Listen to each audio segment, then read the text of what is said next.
You're listening to the Options Insider Radio Network, the home of the Options Podcast. For more quality options programs, visit theoptionsinsider.com or search for Options Insider Radio Network in your podcast provider of choice. Listeners can also access all of our programming through our mobile app available in the iTunes and Google Play stores. Select programs are also available via live stream at mixlr.com/options-insider.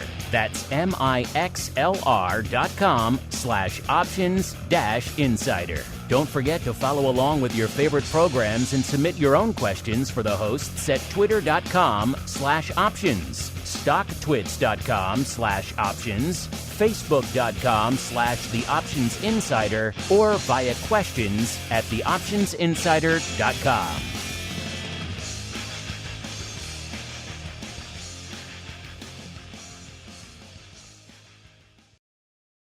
This is the Options Industry Council's Wide World of Options.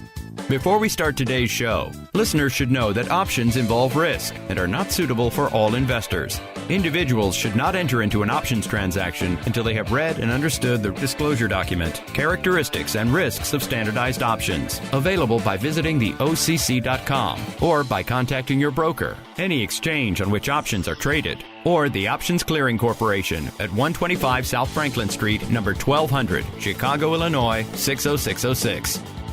The Options Industry Council is an industry resource provided by the Options Clearing Corporation, collectively OCC. Any strategies discussed are strictly for illustrative and educational purposes only and are not to be construed as an endorsement or solicitation to buy or sell securities. Commissions, fees, margins, interest, and taxes have not been included in any of the examples used in this show. These costs impact the outcome of all stock and options transactions. Consult your tax advisor about any potential consequences. OIC was created in 1992 to educate investors and their financial advisors about the benefits and risks of exchange-traded equity options, and the Wide World of Options radio show is one of several resources investors can utilize to learn more about options. Other resources OIC offers include webinars, articles, and self-guided options-related coursework. For more information, check out www.optionseducation.org. Now, here's your host, Mark Benzaquen. Hello, everyone, and welcome to OIC's Wide World of Options. I'm your host, Mark Benzaquen. For October, OIC has a pair of webinars lined up to shed some light on two topics that have entered into the investing zeitgeist as of late, those being zero DTE and the rise of volume for ETFs and indices. And to help shed that light, I'm very excited to welcome Mr. Dan Passarelli of Market Taker Mentoring. Dan, welcome, and thanks for joining us today. Hey, thanks, Mark. Great to be here. Dan, do me a favor. Let's go ahead and get started. Why don't you take a moment and tell us a little bit about yourself, about Market Taker Mentoring, and your involvement and experience in options. Sure. So I'm Dan Passarelli. I started down on the trading floor, well, kind of a long time ago, as a runner, and which is basically the most entry-level position you can get. And worked my way up to becoming a trader, became one of the biggest traders in my pit at the height of my trading career on the Chicago Board Options Exchange. And then since leaving the trading floor, I've sort of dedicated my life to kind of giving back to the community and helping other traders reach their goals. So I started Market Taker Mentoring in 2008, and we've trained traders in over 50 countries, trained tens of thousands of traders. I don't know. I kind of lost count. Excellent. And education is so important, especially for today's class of trader that is certainly a different class than when you and I were in the business, when you and I were getting started in the business, I should say. So when it comes to that education, as I had mentioned in the introduction, one of the buzz topics is, you're very familiar with, is 0 days to expiration, commonly known as zero DTE. So let's go ahead and get started with the giant elephant in the room, right? Namely how zero DTE is technically a misnomer. So let's get started. Tell us why you think that is. Yeah, so what zero DTE is there's 0 days till expiration. The option expires today. Well, I mean, if you think about it, it's always been the case. It's just that it used to be once a month. When expiration date came along, there's 0 DT for that name. But then, of course, we went to weeklies and, sub-weeklies and all that. And now it's a little bit, more ubiquitous. Right. So the 0 DTE technically has been in existence as long as options have been in existence. It really is just trading options on the day they expire. And as you had mentioned before, when we just had monthly contracts or quarterlies or end of the month, when there were just a few expiration cycles, that day of expiration was known as 0 DTE. Now, with the proliferation of weeklies and in some cases daily expirations, the concept of trading on that day of expiration has definitely grown in terms of popularity. I've got some statistics that were curated by Henry Schwartz of the CBOE. So, for example, with stocks, and this may not be actually 0 DTE, but these are more short-term options versus long. So with stocks, for example, contracts expiring less than a week to go, average daily volume of about 24.5 million contracts per day versus contracts expiring more than a week out is about 21.5 million. So the shorter term, less than a week, at least 10% greater average daily volume than the longer term. With ETFs, it's even more of a disparity. ETFs, less than a week to go, about 12 million average daily volume versus 6 million more than a week. And then indices, 2.5 million less than a week, 1.6 million more. So it's showing that more people are trading these shorter term expiries, whether they be shorter term weeklies or specifically 0 DTEs. Also by Henry Schwartz in 2016, 0 DTEs accounted for about 5% of the total volume versus in 2024, it's over 20%. Less than a week to trade, about 46% of the total volume versus more than 30 days, it's about 74% of the total volume. And I know that these numbers are confusing, but what they mean is more people not only are getting attracted to the options product, as we know by the increases in volume, but more people are getting attracted to these shorter term expiries. Now, my question to you, Deanne, is how does that affect, for example, a retail trader? Right now, when we've got a contract that we enter into today that is expiring today, at the end of the day, it's either going to be worth something or it's going to be worth nothing. So what, in your opinion, what do you think traders need to look out for? Let's look at theta, for example, time decay. It's certainly going to affect a 0 DTE contract much differently than, let's say, a 30-day. So as a retail trader, what do you think they might want to look out for? What should they keep in their mind when trading these? Yeah, I mean, as far as what to look out for, some of the dangers, if we're going long options, just buying calls or buying puts, which is one of the most common things that 0 DT traders trade, the theta is 100%. And in a lot of ways, I actually feel that's kind of liberating. I mean, I'm the guy who loves to talk about the Greeks. That was my first book was on the Greeks. They're such important instruments. But when it comes to 0 DT trading, the Greeks become very different. And just looking at theta per se, when we think about options, I always think, okay, we look at the Greeks or we look at a P&L chart. The P&L chart just becomes so much more important. If I buy this call, is it going to move enough to cover theta by the end of the day? I don't know. In some ways, I think that some of the things that you have to look out for are they make trading a little easier when it comes to 0 DTs. A little easier. Okay, that's interesting. That's an interesting take. So we're looking at it from the buyer's perspective, and a great point that you made. If you're buying an option for X, you've got to make sure that that option gains enough in value to where it's profitable at the end of the day, because theta is going to decay, as you had mentioned, 100%. If that option is out of the money and its premium is entirely represented by time value, come 3 o'clock or 3:15 Central Time for us Chicagoans, that option is going to be worth zero. Unless that stock moves enough, unless that index moves enough to account for that erosion of theta. From the seller standpoint, that's got to be the good thing, though, right? So do you think zero DTE is more attractive to sellers as to buyers?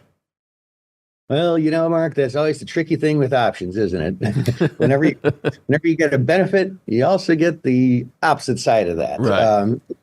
So, yeah, I mean, when selling options, definitely, it's great to have that theta because all the time premium gets sucked out. By the end of the day, it becomes zero. But the other side of theta is gamma, which is almost kind of a weird thing to talk about with zero DTE options. It's relevant, but gamma kind of becomes infinite. Want me to explain that? Expound, please. Explain what I'm thinking here. So, if you think about it, what does gamma measure? When it comes down to it, delta and gamma just measure the kind of the likelihood of the option expiring in the money. I mean, that's not necessarily mathematically correct, but it's kind of conceptually correct. And gamma just sort of changes the delta. But here's the deal. When it comes to zero DTE options, at the end of the day, the delta is 0 or 100. Right. So the gamma is ultimately infinite or non-existent. You can kind of look at it whichever way you want. Gamma kind of doesn't matter, and delta is the actual mathematical value of delta becomes so much less important on expiration day, because at the end of the day, it's 0 or 100. It doesn't matter if it says 43 on the screen right now. We know it's going to be one of those two things. Right. So gamma, you think, is depending on the how the investor looks at it, may or may not be something to concern themselves with, because as you had mentioned, at the end of the day, that option's either worth something, it's got 100 deltas, or it's not worth anything and it's got 0. But I've got to imagine that due to the sensitivity of the option to the stock price or the underlying index price, any changes in implied volatility has got to, really make the investor's head spin, right? If, the market goes up, a tick or two, now the option's in the money and it's worth something. If it goes down a tick or two, it's out of the money and it's worthless. Any changes in implied volatility have got to be significant, no? I would say yes and no. Yes and no. Okay. Because, when it comes down to it, on expiration day, zero DTE day, traders are trading, they're buying or selling these options for, if it's directional, just to make some directional profit. If it's credit spread, to, bring in some theta, a lot of theta. But the buying and selling pressure is what causes implied volatility to change from a classic sense. But at the end of the day, because there's no time premium left, that implied volatility only affects the time premium. And so if a trader is willing to pay a nickel more on said options, and the unit of Vega is 0.001, well, okay, sure, the screen says implied volatility just rose 20 points. Right. But did it? Yeah, I get that. Okay. All right, interesting. Let's say I put on a position 6 months ago and now it's expiring today. I'm trading out of that position by rolling it another month down the road. So today, there's that options volume that I did, right? I did a zero DTE trade. but I'm not getting in and out of the position today. What I'm simply doing is managing my position today and moving it further down the road. What do you have any insight on that in terms of position management and how that accounts for volume in zero DTE or the interest in zero DTE? Yeah, we do a lot of work with zero DTE. So I'm always nerding out about the statistics and that kind of stuff. But if you look at like debit spreads, the statistics show that most of the debit spreads that trade are people closing credit spreads. They're ultimate closing positions. There are more debit spreads that are closing positions than opening. But when it comes to credit spreads, the other side of that, what we tend to see is people putting on credit spreads at the beginning of the day and just letting them go through expiration.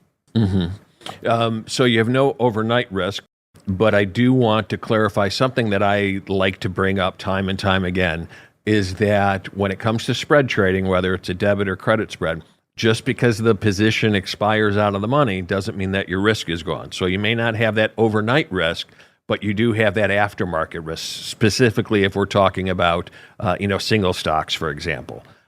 So just something to consider. Now, I want to shift gears. Let's talk a little bit more about ETFs and indices. For those people that are new to options, how would you describe, or what would you say is the primary differences between single stock options and ETFs or indices? Yeah, I was kind of thinking about this earlier.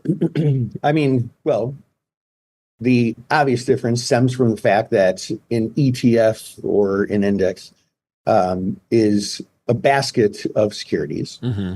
And when we look at the math behind baskets of securities, what becomes interesting is that the risk, I should say, let's use a better word, the volatility becomes smaller. Maybe less sensitive. Yeah, less sensitive. Right. Because, one security, like it has specific company news specific to that company, whereas it gets smoothed out with the basket. So there's one thing. Mm-hmm. And then obviously the underlying, if you buy a single stock option in, XYZ, as you had mentioned, any news relating to XYZ is going to impact that option significantly. If it's an ETF that has XYZ in its basket, or if it's an indice or an index that has XYZ, as you had mentioned, it's going to be, smoothed out a little bit more. Other differences, most indices are cash settled, rather than physically with shares. A lot of them are European exercise, so you could only exercise that contract on the day of expiration versus American style, which they can be exercised at any time. But let's kind of build on what we were talking earlier with zero DTE and some different data points. Average daily volume in 2024 versus prior years. And this is something that I just saw, and I thought it was really fascinating. Indices, for example, year over year growth last year versus this year, about 7.5%, nearly 18% growth over the last 5 years. So the last 5 years, almost 20% growth in indices, 13% growth over the last 5 years for ETFs. And then speaking of ETFs, since 2020, I see that listings of new ETFs have gone up by over 100%, 112%. One of the things I find interesting about ETFs, and this is something that that somebody pointed out to me recently, is that there are people that can trade ETFs. Let's say you don't have your approval to trade options, right? For those listening, if you do want to trade options, you need to be approved for an options trading account. Now, that's going to be different from a normal stock trading account. So if you don't have options approval, there are certain ETFs that almost behave, and Dan, I want your opinion on this, that almost behave similar to an option. right? There are there's leveraged ETFs now, inverse ETFs. So, what's your insight on that? Well, Mark, I always found inverse ETFs to be just kind of ridiculous. Like, learn about puts. Right. I love it. What do you need that for? Or you could even just short the darn thing. But, puts protect you. They give you limited risk instead of unlimited risk. Mm-hmm. So, yeah. Okay. I like that. Definitely more people are getting involved with those. And we will be talking more about ETFs and indices as well as zero DTE in our upcoming OIC webinar. So listeners, I invite you to tune in for that. In the meantime, Dan, I really appreciate you taking the time to sit with us. Thank you so much. Yeah, thanks for having me, Mark. I appreciate it. Great to be here. Yeah, it's always great to see you. Thank you. And ladies and gentlemen, that's going to do it for today's episode of Wide World of Options. Again, special thanks to our friend Dan Passarelli, Market Taker Mentoring. Again, Dan, thanks for taking the time to sit with us, providing your insight into zero DTE and ETFs and indices. Ladies and gentlemen, we'll be back next time with a whole new show featuring more industry names, market concepts, and of course, trusted options education. In the meantime, be sure to visit the events section of our optionseducation.org website. Register for our upcoming webinar events. As I had mentioned, October is going to be zero DTE and ETF, so make sure you register for those two episodes starring Matt Cashman, one of our favorite educators here at OIC. Thanks again to all of our listeners and supporters out there. And as always, please feel free to send us your questions via email at options@theocc.com or live chat with us on our website. Take care, everyone, and we'll be talking with you again very soon. You've been listening to the Options Industry Council's Wide World of Options. If you have questions about anything you've heard on today's show, email options@theocc.com or visit www.optionseducation.org and chat with OIC's Investor Education team. Interested in connecting with OIC on social media? Subscribe to the OIC YouTube channel, like them on Facebook, follow them on Twitter at options.edu, and follow their page on LinkedIn. Thanks for listening, and be sure to tune in to the next episode of Wide World of Options. You're listening to the Options Insider Radio Network, the home of the Options Podcast. For more quality options programs, visit theoptionsinsider.com or search for Options Insider Radio Network in your podcast provider of choice. Listeners can also access all of our programming through our mobile app available in the iTunes and Google Play stores. Select programs are also available via live stream at mixlr.com/options-insider. That's mixlr.com/options-insider. Don't forget to follow along with your favorite programs and submit your own questions for the hosts at twitter.com/options, stocktwits.com/options, facebook.com/theoptionsinsider, or via questions@theoptionsinsider.com.